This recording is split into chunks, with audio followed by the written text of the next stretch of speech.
8వ తరం 12వ మఠాధిపతుల వారి పటాభిషేక మహోత్సవ ఆహ్వానం. తేదీ 24/2/2026 నుండి 26/2/2026 వరకు త్రయాహ్నిక దీక్షతో జరుగును. ఇన్నర్ రింగ్ రోడ్ అలైన్మెంట్ లో అవినీతి జరిగిందన్నారు మాజీ ఎమ్మెల్యే ఆళ్ల రామకృష్ణారెడ్డి. చంద్రబాబు తప్పు చేయకుంటే విచారణ ఎదుర్కోవాలని డిమాండ్ చేశారు. ఇన్నర్ రింగ్ రోడ్డు లింగమనేని భూముల సమీపంలో వెళ్లేలా అలైన్మెంట్ మార్చారు.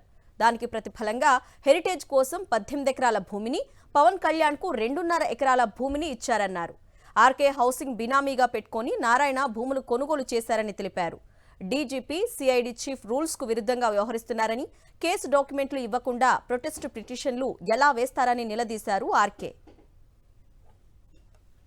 ఇన్నర్ రింగ్ రోడ్ కేసుకు సంబంధించి చంద్రబాబు నాయుడు గారు క్లోజ్ చేయించుకోవడానికి మరి నాకు ఇటు సిఐడి వాళ్ళు, అటు గౌరవ ఏసీబీ కోర్టు ఇద్దరు నోటీసు సమను ఇద్దరు జారీ చేశారు. కాబట్టి ఇవాళ ప్రజల ముందుకు వచ్చి చంద్రబాబు నాయుడు గారు ఏ విధంగా పోలీసు అధికారుల మీద ఒత్తిడి తీసుకొని వచ్చి 100 పేజీల సాక్ష్యాధారాలు, 100ల సంఖ్యలో మరి మనుషుల్ని విచారించి సంపాదించినటువంటి ఎవిడెన్సులు అన్నిటినీ కూడా కాదని ఇదే అధికారులు చంద్రబాబు నాయుడు గారికి భయపడి బెదిరిపోయి తప్పనిసరి పరిస్థితుల్లో ఇవాళ కేసుని మూసివేసుకుంటా వస్తూ ఉంటే ఇక చట్టాన్ని, న్యాయాన్ని, ధర్మాన్ని కాపాడవలసినటువంటి బాధ్యత గౌరవ న్యాయస్థానాల మీద ఉంది. కాబట్టి నేను ఖచ్చితంగా చంద్రబాబు నాయుడు గారు, మంత్రి నారాయణ గారు, నారా లోకేష్ గారు, ఎవరైతే లింగమనేని రమేష్ గారు, రాజశేఖర్ గారు, అంజనీ కుమార్ గారు వీళ్ళందరూ చేసినటువంటి ఈ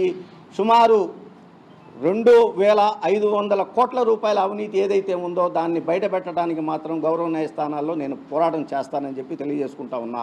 లింగమనేని రమేష్ గారి పక్కగా వాళ్ళ భూముల మీదుగా పక్కగా వెళుతున్నటువంటి సహాయం చంద్రబాబు నాయుడు గారు చేసి పెట్టారు. కాబట్టి లింగమనేని రమేష్ గారు హెరిటేజ్కి సుమారు 18 ఎకరాలు కంతేరు గ్రామంలో, కంతేరు గ్రామ సమీపంలో కేవలం ఎకరం 8 లక్షల రూపాయలకు మాత్రమే అమ్మటం జరిగింది.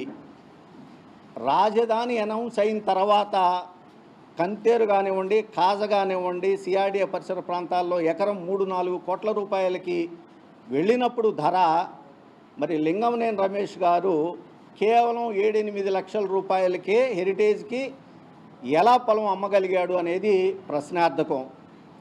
అదేవిధంగా లింగమనేని రమేష్ గారు చాలా ముందు ఆలోచన చేసి పవన్ కళ్యాణ్ గారికి కూడా 2.5 ఎకరాలు అమ్మడం జరిగింది. అది కూడా 8 లక్షల రూపాయలు ఎకరం చొప్పున.